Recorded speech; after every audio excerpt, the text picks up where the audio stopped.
Claire Daly. Thanks, Ceann Comhairle.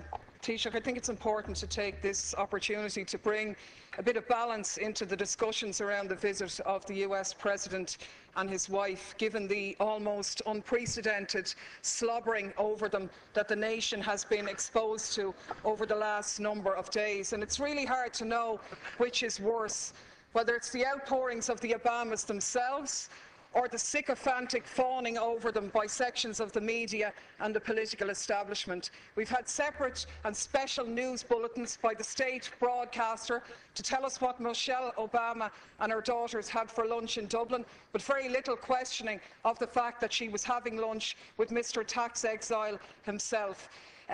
We had very little challenging of the fact that she's glad to be home, a country that she's been in less than a week and that her husband has very tenuous links in. And of course, the biggest irony of all, the protestations of Obama himself in his speech to the children in Northern Ireland about peace, when he said, "Those who choose a path of peace, I promise you that the United States of America will support you every step of the way. We will be the wind at your back."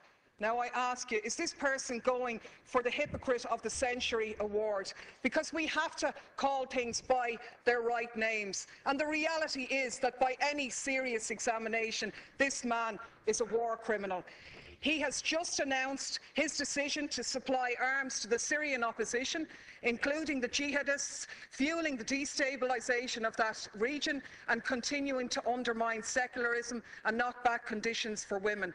This is the man who is in essence stalling the Geneva peace talks by trying to broker enhanced leverage for the Syrian opposition by giving them arms, and to hell with the thousands more who lose their lives, or the tens of thousands more who will be displaced as this war goes on. This is the man who has facilitated a 200% increase in the use of drones, which have killed thousands of people, including hundreds of children. And you, Taoiseach, you are the one who's turned a blind eye on these activities. You've talked about the G8 being an opportunity to showcase Ireland. But is it not a reality that you have showcased us as a nation of pimps, prostituting ourselves in return for a pat on the head? To be honest with you, we were really speculating this morning whether you were going to deck the cabinet out in leprechaun hats decorated with a bit of stars and stripes to really mark abject humiliation here. So my question to you, Taoiseach, is as follows. What steps are you going to take to follow in the correct statements and the correct decision of your colleague Taoiseach Eamon Gilmore, who voted against the lifting of the arms embargo in relation to Syria? What steps are you going to take to ensure that no weapons for Syria are going to go through Shannon in breach of our international laws on neutrality? What steps are you going to take to showcase this country not as a lapdog of US imperialism, but as an independent nation with an independent foreign policy which takes a lead in international diplomacy to outlaw the use of drones, the favourite method of extermination of your friend Mr. Obama? On the Taoiseach. Quiet, please. Well, let me confirm to you, first of all, that the President was not inquiring about your whereabouts or your well-being. I think your comments are disgraceful. I think they do down the pride of Irish people all over the world, who are more than happy to see this island be a host to the G8, the leaders of the most industrialised nations in the world. And for you, Deputy Daly, to stand up here and criticise the American President for giving a continuation of support for a fragile peace process in Northern Ireland, where over 3,000 people lost their lives over 30 years, is a disgraceful do-down. And if you represent those people on the back line over there, if that's the kind of comment that you intend to make, well then it's beneath you, actually. Even those of your predecessors in their brilliance never matched what you've just said here. Let me remind you that the communities in Northern Ireland and the politicians from administrations in this House here, of all governments, together with British governments and Northern Ireland politicians and Northern Ireland communities, have put together a very fragile peace. And far be it from you to come in here and criticise somebody who wants to support that process, visibly, personally, and with assistance from the United States, where 35 million Irish Americans, Deputy Daly, want this peace process to continue. And the young lady, the young student who introduced the President in Belfast, put her finger on it very well when she said, the reality is that Northern Ireland has had a past, and the reality is that Northern Ireland has a future. And that future, Deputy Daly, is one where peace in communities and across communities should abound. And it's beneath you to say that the American President should not be a party to keeping that process alive and visible. Insofar as the discussion on Syria is concerned, there was a serious discussion at the G8 summit with the members of the G8 themselves. I'm not sure whether you favour the Russian intervention here or whether you favour what the European Union put forward. While there was division among the countries in Europe about the lifting of the arms embargo, Ireland took a very clear position on this, which was articulated by the Taoiseach, that the embargo should not be lifted. But the conclusion of the G8 summit was that the Geneva peace talks should take place. Nobody wants to see wanton slaughter and the exodus of hundreds of thousands of people from Syria. And far from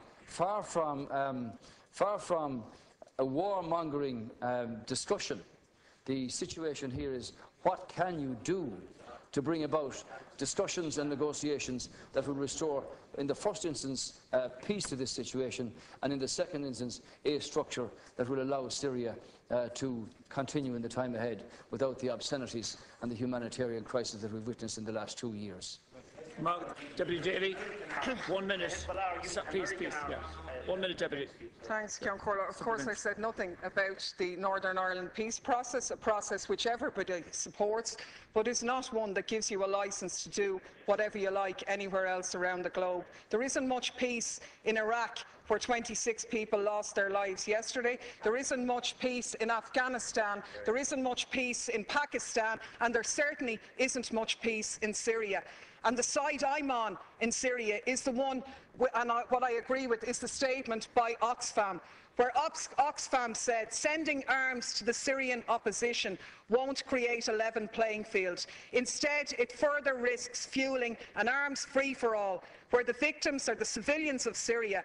Our experience tells us that the crisis will only drag on for longer if arms are poured in. And that's in essence what the Americans have done here. I can only take from your non-answer to the question that you were asked is that you're going to take no steps to ensure that those arms will not be sent through Shannon in breach of our neutrality. You said here last week no arms ever came through Shannon. How do you know that, seeing as no investigations take place? The reality is, in 2012, 548 US planes landed in Shannon. How do you know what was on them if you haven't examined them? Your Minister for Transport revealed in a parliamentary question that 239 civilian planes landed in Shannon, where they sought permission because they were carrying munitions of war or dangerous goods on a civilian aircraft. What steps are you going to take to intervene in this situation? And the last point I'll make is that people in this country are very fond of our American brothers and sisters, and I think we stand far more shoulder to shoulder with them by making valid criticisms of their president, who has broken his election promises, rather than just pimping this nation as a tax haven for their corporations. I'm sure the Americans would far prefer if their multinationals paid their taxes at home rather than offshore here, so they could develop their health care, so they wouldn't be wasting money on arms being sent to slaughter people in other countries. Thank you, Deputy. Final reply, Taoiseach. As you're aware, 100,000 American people are employed by Irish-owned firms across 50 states, and something similar here from American invested corporates in this country. The American government, and I don't speak for them obviously, have taken the view in terms of withdrawal of their troops from Afghanistan and from Iraq. There wasn't any intervention in terms of troops in Libya, and there hasn't been any intervention in terms of troops in Syria. We've never supported rendition flights through Shannon, and it ill behoves you to make comments that are not true. Now, I think out of the middle of all that rant, you seem to support the government position here, which was articulated by the Taoiseach at the Minister of Foreign Affairs, that this country did not support and does not support the lifting of the arms embargo in Syria, because clearly with a multi opposition, very diverse factions in that opposition, these are very vexed questions. So the decision of the European Council to not agree in terms of the embargo means that that opportunity presents itself.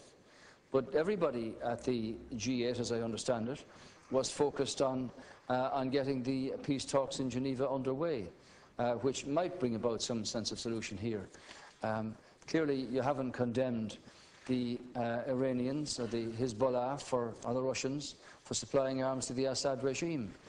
You haven't commented upon the atrocities carried out under President Assad in Syria at all. You seem to have a very biased view about the wanton slaughter of the Syrian people.